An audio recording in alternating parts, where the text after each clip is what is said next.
following the Chuck Pagano quote this week, comparing the Broncos defense this year to one of the all-time great defenses, the 2000 Baltimore Ravens. Fair comparison? Not yet.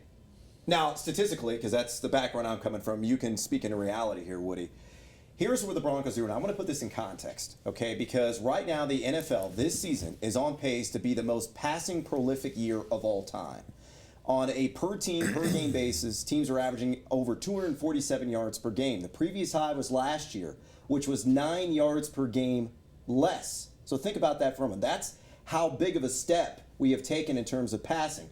The Broncos are on pace to allow 11 passing touchdowns. They're on pace to allow 172 yards per game.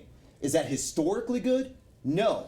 But in the context of this era of the NFL, it absolutely is. And to give you a comparison, the peak of the Legion of Boom 2 years ago, they allowed 16 passing touchdowns, the Seattle Seahawks did. And people are talking about that as one of the legendary defenses. This defense is on a better pace than the Seattle team. Better pace than that Seattle team. But the Baltimore pace, that's a tough one. Yeah. And I'm going to go to one stat that I think tells the whole story just about.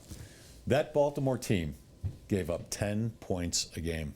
Think about that. That's crazy. 10 points a game. But also a different era of the NFL, too. You got to think about that, too. True. This Broncos team gives up 16 points a game, which is fantastic, but it's almost a touchdown more. Well, first of all, let's start. Don't say Broncos team gives up. The Broncos defense gives up about Peyton's thrown a few pick sixes, yes. 15, less than 15 points a game. So we bring that down closer. Number two, you're right. The game has changed even since 2000. They've made rule changes since 2000 that have helped the offenses. We're talking about possession plays and 3 or 4 different rules that have made it. So I would say, in trying to look at that over the last couple of days, but here's what's missing to me. If you want to say what's missing on it, they don't have a guy that the Baltimore Ravens had. An intimidator. DeMarcus Ware's trying to be that. Von Miller hasn't grabbed it by the throat like I would. Brandon Marshall?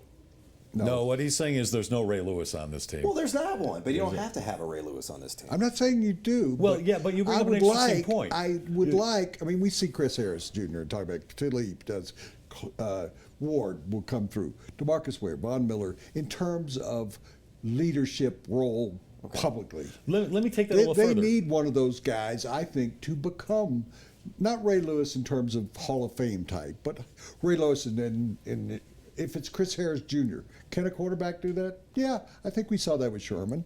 Let me take it a little further. I think the Broncos are a more athletic defense than the Ravens were. Yeah. I think they're a quicker defense than the Ravens were. I think they pressure the quarterback better than the Ravens did. But you're right. They're not as physical and they're not as intimidating. And when we talk about the best defenses in NFL history, we talk about the Steel Curtain. We talk about the Chicago Bears of '85. We talk about Tampa, which had a lot of intimidators. Simeon Rice. Sapp, Rice, John Lynch hitting guys from the Yep. safety position. The Broncos don't have that intimidator, that intimidating aura about them. But they have a guy that steps up every week, and it's a different guy.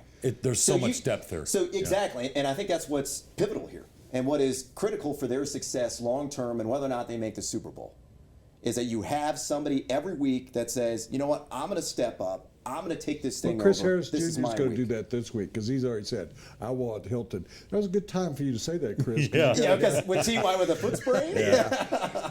So I think that's a good thing. Brad, it's great.